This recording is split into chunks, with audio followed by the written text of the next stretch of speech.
UK का study visa लगवाना बहुत आसान है। अगर आप भी स्टेप बाय स्टेप यूके का स्टडी वीज़ा अप्लाई करने का प्रोसेस जानना चाहते हैं तो ये वीडियो लाजमी देखिएगा एंड तक।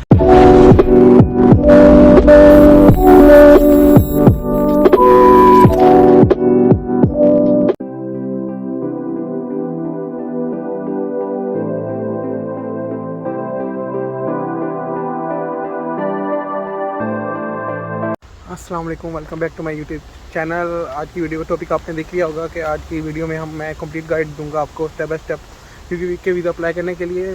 तो आज की वीडियो शुरू करने से पहले आपको बताऊं कि आज मेरे साथ बहुत बुरा हुआ है कि आज मैंने यूनिवर्सिटी जाना था और मेरी यूनिवर्सिटी ओपन हुए 2 वीक हो चुके हैं, तो मैं 2 वीक से यूनिवर्सिटी नहीं गया। लेकिन आज मैंने जाना था, तो जब मैं सुबह घर से तैयार होकर निकला हूँ तो 45 मिनट बस पे ट्रैवल किया मैंने। और उसके बाद जब मैं ट्रेन स्टेशन पहुँचा हूँ तो पता चला कि आज रेल स्ट्राइक है, ट्रेन बंद है सारी। हाँ जी, तो मुझे अभी काफ़ी क्वाइट जगह मिल चुकी है। मैं इसलिए ढूंढ रहा था क्योंकि मेरी जो लास्ट वीडियो थी उसमें बैकग्राउंड में काफ़ी ट्रैफिक का शोर था, तो होपफुली यहाँ पे हमें ज़्यादा शोर नहीं मिलेगा। तो फर्स्ट स्टेप ये है कि आपने सबसे पहले अपना माइंड बनाना है, क्योंकि सबसे इम्पोर्टेंट चीज़ ये है, क्योंकि मैं कुछ स्टूडेंट को जानता हूँ जो अभी तक पाकिस्तानी है। क्योंकि वो जब मैंने आइल्स किया था तो मेरे साथ वो आइल्स कर रहे थे, तो हमने इकट्ठे, मैंने तो आइल्स करके पास हो गया लेकिन उन्होंने आइल्स भी पास नहीं किया। तो अभी तक वो पाकिस्तान में ही हैं, कभी किस कंसल्टेंट के पास जा रहे हैं, कभी किस कंसल्टेंट के पास जा रहे हैं। तो उसके बाद सेकंड स्टेप ये होगा कि आपने अपने सारे डॉक्यूमेंट्स पूरे करने हैं। डॉक्यूमेंट में क्या क्या आता है वो है कि आपने अपनी मैट्रिक की डिग्री, उसके बाद इंटर की डिग्री, अगर आपने बैचलर्स के लिए अप्लाई करना है तो ये 2 डिग्रियाँ हैं। अगर आपने मास्टर्स के लिए अप्लाई करना है तो आपको उसके साथ साथ अपनी बैचलर्स की डिग्री भी ढूंढनी पड़ेगी इसे।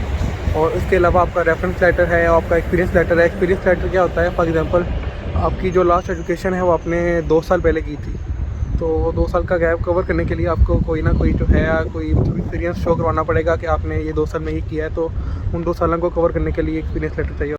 स्टेप 3 ये है कि आपने एक अच्छा सा कंसल्टेंट ढूंढना है, क्योंकि कंसल्टेंट अच्छा होना बहुत ज़रूरी है। क्योंकि अगर आपका कंसल्टेंट कोई बेकार सा होगा तो आपका कोई भी काम अच्छा नहीं होगा, क्योंकि कंसल्टेंट ही आपका वीज़ा लगवाना होता है।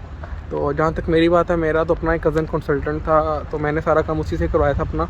अगर आप भी उनके थ्रू करना चाहें वो तो आपकी मर्ज़ी है, आप जहाँ से मर्ज़ी करवाएं। अगर आपने उनके थ्रू आना है तो मैं आपको उनका भी मैं नीचे लिंक में डिस्क्रिप्शन में उनका लिंक डाल दूंगा, उनका व्हाट्सअप नंबर डाल दूंगा, आप उनसे कांटेक्ट कर सकते हैं। या कोई भी आप, अगर आपके कोई जानने वाला है तो आप उनके थ्रू भी आ सकते हैं। स्टेप 4 ये है कि मैंने जो आपको डॉक्यूमेंट्स बताए हैं, जब आप ये कंसल्टेंट के पास लेके जाएंगे तो आपका वो डिफरेंट यूनिवर्सिटीज़ में अप्लाई करेंगे, आपको डिफरेंट ऑप्शन देंगे, डिफरेंट सिटीज़ में होंगे, तो आपको उनमें से कोई चूज़ करना होगा। तो मैं आपको ये सजेस्ट करूँगा कि आप किसी बड़े सिटी में अपनी यूनिवर्सिटी चूज़ करें, क्योंकि सिटीज़ बहुत मैटर करते हैं यहाँ पे, क्योंकि जॉब्स अपॉर्चुनिटीज़ ज़्यादा होती हैं, अकोमोडेशन का मसला नहीं बनता। जैसे कि लंदन है, मैनचेस्टर है, बर्मिंघम है।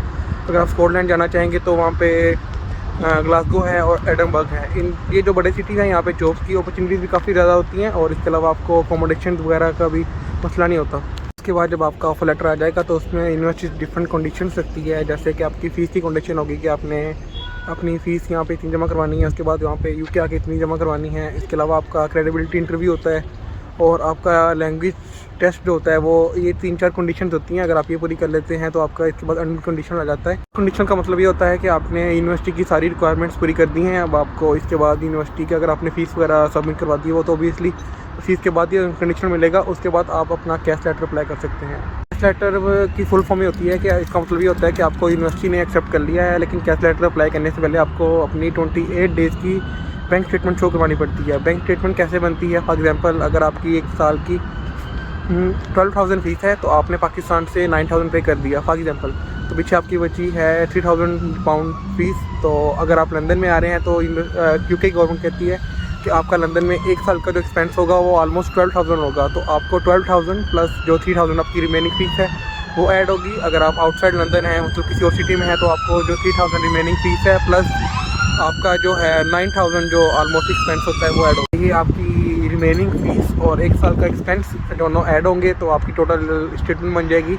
और तो आपने इतनी स्टेटमेंट शो करवानी होगी। और ये 28 डेज़ की स्टेटमेंट कैसे शो करवानी है, ये इस तरह होता है कि जिस दिन आपने कैश लेटर अप्लाई करना है ना, फॉर एग्जांपल आप 29 सितंबर को अपना कैश लेटर अप्लाई कर रहे हो, तो 29 से पीछे आपने ऑलमोस्ट 29 से पीछे 28 डेज़ जो बनते हैं ना, लास्ट 28 डेज़, तो आपने उन दिनों की अपनी स्टेटमेंट शो करवानी है कि आपके बैंक अकाउंट में इतने पैसे पड़े हुए थे इन दिनों में। ये है कि जब आपका कैश लेटर आ जाएगा तो उसके बाद आपने अपना वीज़ा अप्लाई करना होता है। वीज़ा अप्लाई जो आपने एम्बेसी में करना होता है, लेकिन उसके लिए भी आपको अपॉइंटमेंट लेनी पड़ती है। वो अपॉइंटमेंट लेने के बाद आपको मतलब कि डिफरेंट पाकिस्तान के 5-6 सिटी में है इनका ऑफिस। तो वहाँ पे आप अपना पासपोर्ट वगैरह और अपने जो सारे डॉक्यूमेंट्स हैं जो मैंने आपको स्टार्ट में बताए थे, और प्लस आपका कैश लेटर आप ये सारे वहाँ पे लेके जाएंगे। तो आपके वो सारे डॉक्यूमेंट्स आपको हार्ड फॉर्म में आपकी वही कॉपी रख लेंगे, बाकी आपको वापस कर देंगे। तो आपको जो है 14 वर्किंग डेज में आपका वीज़ा लग के आ जाता है, अगर लगना हुआ तो। वीज़ा जो है वो लग ही जाता है, क्योंकि आपने अगर सारे डॉक्यूमेंट्स आपके लीगल हैं, आपकी बैंक स्टेटमेंट पूरी है, तो आपका वीज़ा कभी रिजेक्ट नहीं करेंगी वैसे, क्योंकि आपने उनकी सारी रिक्वायरमेंट्स पूरी की हैं। और जो आपका कैश लेटर होता है ना, वो भी एक किस्म का आपका वीज़ा ही होता है। मतलब अगर आपका कैश लेटर आ गया तो आप ये कह सकते हैं कि आपका वीज़ा भी आ गया।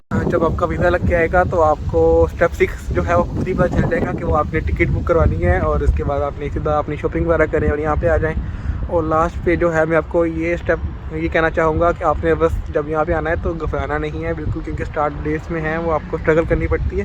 बस आपने इमरान खान जैसे कहता है ना, घबराना नहीं है, तो आपने भी घबराना नहीं है। मौसम वैसे आज भी बहुत अच्छा है, वो तो हम स्टार्ट में भूल ही गए मैं आपको बताना कि यहाँ पे जहाँ पे मैं वीडियो बना रहा हूँ यहाँ पे भी बड़ा प्यारा है। तो ये देखें यहाँ पे वैसे ये जो यूनिवर्सिटी ऑफ बर्मिंघम है ना, तो इसकी ये स्टूडेंट अकोमोडेशन है यहाँ पे। तो ये ऊपर से है जो इनकी ट्रेन्स हैं वो गुजरती हैं यहाँ से।